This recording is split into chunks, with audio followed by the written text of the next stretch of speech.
नमस्कार, आप देख रहे हैं यूथ इंडिया इंटरव्यू और मैं हूं आपका दोस्त राजा पांडे।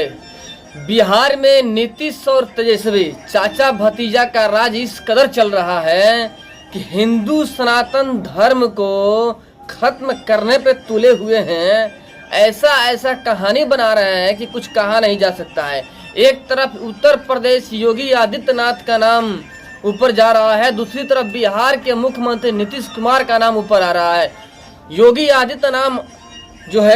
आदित्यनाथ जो नाम है वो भारत को हिंदू राष्ट्र के तरफ ले जाने के लिए और अपने राज्य में अच्छा तरीका से सुशासन रखने के लिए, दंगा फसाद रोकने के लिए एक अच्छे मुख्यमंत्री के नाम पर पॉपुलर है योगी आदित्यनाथ पूरे भारत में। यहाँ तक कि पूरे भारत का लोगों का मत है कि योगी आदित्यनाथ जैसा मुख्यमंत्री पूरे भारत में होना चाहिए। योगी आदित्यनाथ को प्रधानमंत्री बनना चाहिए तो भारत आगे बढ़ेगा। लेकिन दूसरी तरफ देखिए नीतीश कुमार जो कि बिहार के मुख्यमंत्री है, इनकी कहानी ऐसी है कि बिहार को एक ऐसे राज्य बनाने में तुले हुए हैं कि जिसका कोई हद नहीं है। बवाल मचा हुआ है उनकी कहानी से। बताएंगे सारी बात आपको, नीतीश कुमार की कौन सी वो बात है जिसकी वजह से बवाल मचा हुआ है। वीडियो में अंत तक बने रहिएगा। और अभी तक आपने हमारे चैनल को सब्सक्राइब नहीं किया है तो प्लीज लाल बटन दबा के चैनल को सब्सक्राइब कर लीजिएगा, लाइक कर दीजिएगा और बेल के आइकन को प्रेस जरूर कीजिएगा ताकि टाइम टू टाइम वीडियो का अपडेट आप तक पहुंचता रहे। नीतीश कुमार चाचा भतीजा का जो सरकार है बिहार में, एक तरफ तेजस्वी यादव और नीतीश कुमार चाचा भतीजा। तेजस्वी यादव सुशासन का राग अलपते रहते हैं कि हमारे राज्य में सुशासन है, सब कोई खुशहाल है, कहीं गुंडा राज नहीं है। जबकि बिहार में गुंडा राज चरम सीमा पार कर चुका है, यानी रेड लाइन क्रॉस कर चुका है। इतना यहाँ पे आपराधिक गतिविधियां तेज हो गई है, लेकिन यहाँ की सरकार रोकने में कामयाब है। और इसी में आइए नीतीश कुमार जी प्राइम मिनिस्टर का सपना देख रहे हैं। सभी विपक्षी दलों को एक करके इंडिया अलायंस नाम का एक गठबंधन तैयार कर दिया और विपक्ष को एक करके प्रधानमंत्री बनना चाहते हैं, जो कि मुंगेरी लाल का सपना है जो कभी पूरा होगा नहीं। और तेजस्वी यादव को मुख्यमंत्री बनाना चाहते हैं, खुद प्रधानमंत्री यानी तेजस्वी यादव मुख्यमंत्री। यही सोच को रखते हुए राजनीति कर रहे हैं नीतीश कुमार जी और तेजस्वी यादव जी। तेजस्वी यादव और नीतीश कुमार कि मिली जुली भगत से बिहार में जातीय जनगणना हुआ। देखिए जातीय जनगणना के पीछे कितना बड़ा फंडा और कितना बड़ा राज था। जातीय जनगणना हुआ और जातीय जनगणना में यह सामने आया कि 17% मुस्लिम यहाँ पे हैं। सबसे बेसी मुस्लिम जनसंख्या बिहार में है इनके जनगणना के अनुसार। अब जातियों के जनगणना करा कर यह देख लीजिए नीतीश कुमार और तेजस्वी यादव की कौन सी जात यहाँ पे ज्यादा है। अब उसी के हिसाब से कहते हैं ना, डिवाइड एंड रूल, फूट डालो राज करो, अंग्रेजों का नीति था। वही नीति अपना रहे हैं नीतीश कुमार और तेजस्वी यादव, जो कि लालू यादव का पुराना ख्वाहिश था कि बिहार में जातीय जनगणना हो। लेकिन नीतीश कुमार जब बीजेपी में थे तो जातीय जनगणना का विरोध में थे, लेकिन जब साथ में आ गए तेजस्वी यादव का तो प्रधानमंत्री बनने के लिए इस कदर पागल हो गए कि जातीय जनगणना इन्होंने करवा दिया। अब पता चला कि मुस्लिम जनसंख्या ज्यादा है तो जानते हैं क्या कर रहे हैं आप। देखिए हिंदू सनातन धर्म जिसका कोई अंत नहीं है, कभी अंत नहीं होता है। सनातन का मतलब क्या होता है? जिसका कोई अंत ना हो, कोई सीमा ना हो, यानी बढ़ते जाता है निरंतर, उसे सनातन धर्म कहते हैं। आदि से अंत तक कभी अंत ही नहीं होता है सनातन धर्म का, उसे सनातन धर्म कहते हैं। और सनातन धर्म से सभी धर्म प्रेरित है, विदेशों से लेकर के अपने देश तक। फिर भी सनातन को दाबने की कोशिश की जा रही है और बिहार को इस्लामिक स्टेट बनाने में लगे हुए हैं नीतीश कुमार और तेजस्वी यादव। हमको तो ऐसा लग रहा है कि षड्यंत्र चल रहा है कि 2024 के चुनाव के बाद बिहार को इस्लामिक राज्य घोषित कर दिया जाएगा भारत के अंदर में। इसी सोच के साथ में नीतीश कुमार और तेजस्वी यादव आगे बढ़ रहे हैं और आगे बढ़ते बढ़ते ऐसा घोषणा कर रहे हैं जिसे सुनकर आपका दिमाग कंफ्यूज पड़ जाएगा। आप सोचने के लिए मजबूर हो जाएंगे कि लगता है वाकई तेजस्वी और नीतीश 2024 के बाद बिहार को इस्लामिक स्टेट घोषित करने में लगे हुए हैं और 2024 के बाद ये लोग अगर जीतते हैं तो बिहार को इस्लामिक स्टेट घोषित कर देंगे, ऐसा प्रतीत होता है। अब हम क्यों कह रहे हैं ऐसा बात की नीतीश कुमार और तेजस्वी यादव बिहार को इस्लामिक स्टेट घोषित करने में लगे हुए हैं? इसके पीछे भी कारण है, वजह है, बताएंगे आपको हम। देखिए अभी तक छुटिया जो था सनातन धर्म के, अष्टमी में छुट्टी होता था, रक्षाबंधन में छुट्टी होता था, छठ में छुट्टी होता था, जो जो पर्व आते थे इम्पोर्टेंट है उन सभी में छुट्टियां होता था। लेकिन जब से तेजस्वी यादव जी और नीतीश कुमार जी ने जातीय जनगणना करवा दिया तो एक नया कैलेंडर लॉन्च किए हैं। उस कैलेंडर के अनुसार रक्षाबंधन में छुट्टी नहीं है, जन्माष्टमी में छुट्टी नहीं है।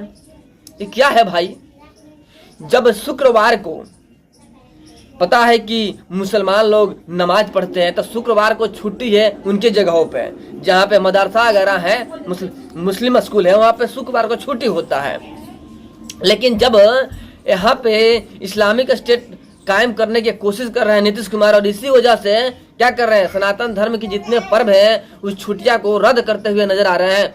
छठ, दीपावली, दशहरा किसी में छुट्टी नहीं रहेगा, जन्माष्टमी में छुट्टी नहीं रहेगा, रक्षाबंधन में छुट्टी नहीं रहेगा। यानी सनातन धर्मियों को ठेस पहुंचाने की कोशिश कर रहे हैं और मुस्लिम जाति का वोट का तुष्टीकरण कर रहे हैं तेजस्वी यादव और नीतीश कुमार, यानी मुस्लिमों के पक्ष में बोलते हुए नजर आ रहे हैं। और मुस्लिम वोट बैंक लेने के लिए ऐसा कर रहे हैं तेजस्वी यादव और नीतीश कुमार जी कि इससे हमें मुस्लिमों का वोट मिलेगा, और बिहार को इस्लामिक स्टेट बनाने पर तुले हुए हैं। देखिए, सनातन धर्म की जितनी पर्व है तो सबकी छुट्टियां रद्द कर दिया नीतीश कुमार ने, और वही जब मुस्लिम के जो पर्व है वो छुट्टियां कायम है सेम टू सेम।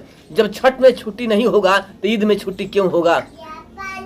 जब रक्षाबंधन में छुट्टी नहीं होगा तजिया में छुट्टी क्यों होगा? लेकिन छुट्टी यहाँ पे होगा। मुस्लिम के जितने पर्व हैं सभी में छुट्टी होगा, लेकिन जो सनातन धर्म के पर्व है, हिंदू धर्म के पर्व है, उस पर्व में छुट्टी नहीं होगा। ऐसा कैलेंडर जारी किया है नीतीश कुमार जी ने।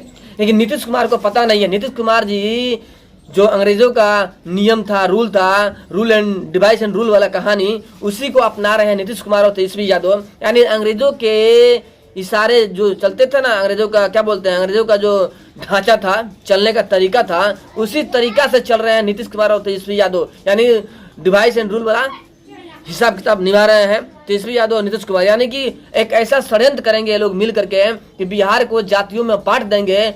यानी तुष्टीकरण की राजनीति कर रहे हैं ये लोग, बिहार को जातियों में बांट करके अपना उल्लू सीधा करना चाहते हैं तेजस्वी और नीतीश। आप भीड़ गए हैं गोड़ धाड़ धो करके बिहार को इस्लामिक स्टेट बनाने के लिए, लेकिन ये लोग भूल रहे हैं कि भाई ये बिहार है, पूरा भारत है। पूरे भारत में हिंदू मुस्लिम करने से, देखिए बीजेपी को ये लोग टारगेट करते हैं कि हिंदू मुस्लिम वाले राजनीति करते हैं, लेकिन नहीं, इंडिया अलायंस वाले ही राजनीति करते हैं जातियों वाला। देखिए यहाँ पे बांटने का मतलब क्या हुआ, वन नेशन वन वोट होना चाहिए, वन नेशन वन कैलेंडर होना चाहिए, सबके लिए एक छुट्टी हो, सबके लिए एक इलेक्शन हो, एक भारत एक संविधान होना चाहिए, सब कुछ एक होना चाहिए। लेकिन ये लोग क्या कर रहे हैं, अलग अलग बना रहे हैं। मुस्लिमों के लिए छुट्टी, हिंदुओं के लिए छुट्टी नहीं। यानी कि ये लोग मतभेद करा रहे हैं, हिंदू मुस्लिम को आपस में लड़ाने की कोशिश कर रहे हैं ताकि लड़ा करके हम वोट ले ले और जीत जाए। लेकिन नीतीश कुमार जी और तेजस्वी यादव जी कान खोल के सुन लीजिए कि अभी 2023 की जनता है, 90 की दशक की जनता नहीं है, और अंग्रेजों की जमाने की भारतीय नहीं है, जो कि आपका जो कहानी है त्रिया चरित्र वाला, जिसे समझ नहीं रहे हैं, बखूबी समझ रहे हैं सभी के सभी कि आप लोग षड्यंत्र रच रहे हैं अपनी कुर्सी जीतने के लिए, और जिसके लिए आप षड्यंत्र रच रहे हैं उसमें सफलता प्राप्त नहीं कर पाइएगा। हिंदू मुस्लिम को नहीं लड़ा पाइएगा और डिवाइड एंड रूल वाला कहानी आप नहीं बना पाइएगा, और यहाँ से प्रधानमंत्री तो बनने के दूर रहा, अपना सीट तक बचा नहीं पाइएगा नीतीश कुमार जी। अगर आप हिंदू मुस्लिम वाला कहानी करेंगे, अगर हिंदुओं से टक्कर लेंगे, हिंदुओं के जितने भी पर्व है उसे नष्ट करने की कोशिश करेंगे, तो आप मुख्यमंत्री तो प्रधानमंत्री तो दूर की बात है, एक MLA तक की कुर्सी नहीं बचा पाएंगे। रही बात तेजस्वी यादव जी की, तो खुली चैलेंज करते हैं कि आप मुख्यमंत्री कदापि नहीं बन पाइएगा। अगर ऐसा ही आपका चल रहा, ऐसा ही अगर ढांचा रहा, अगर हिंदुओं के आस्था के साथ में आप खिलवाड़ करते रहेंगे तो कदाचित आप जीत नहीं पाएंगे। मुख्यमंत्री बनने की तो दूर की बात रही, आप भी अपने MLA की कुर्सी बचा नहीं पाएंगे। ये हम नहीं कह रहे, ऐसा जनता का मत है, ये जनता का पुकार है, लोगों का पुकार है, जितने पब्लिक हैं बिहार के इन सभी का पुकार है। सभी गला फाड़ के कह रहे हैं कि आप मुख्यमंत्री नहीं बन पाइएगा, वरना अपना चाल सुधार लीजिए। और देखिए, लड़ाइए नहीं, हिंदू मुस्लिम को आपस में लड़ाइए नहीं। बीजेपी के आड़े हाथे लेते हुए लड़ाने की कोशिश इंडिया अलायंस वाले करते हैं, और बीजेपी को आड़े हाथे लेते हैं कि बीजेपी वाले हिंदू मुस्लिम की राजनीति करते हैं, लेकिन नहीं, इंडिया अलायंस वाले हिंदू मुस्लिम की राजनीति करते हैं और लोगों को लड़ाने की कोशिश कर रहे हैं। बाकी हमारी बात से आप लोग कहां तक सहमत हैं, कमेंट में जरूर बताइएगा। फिर मिलते हैं आपसे बड़े अपडेट और बड़े न्यूज के साथ में, तब तक के लिए जय हिंद।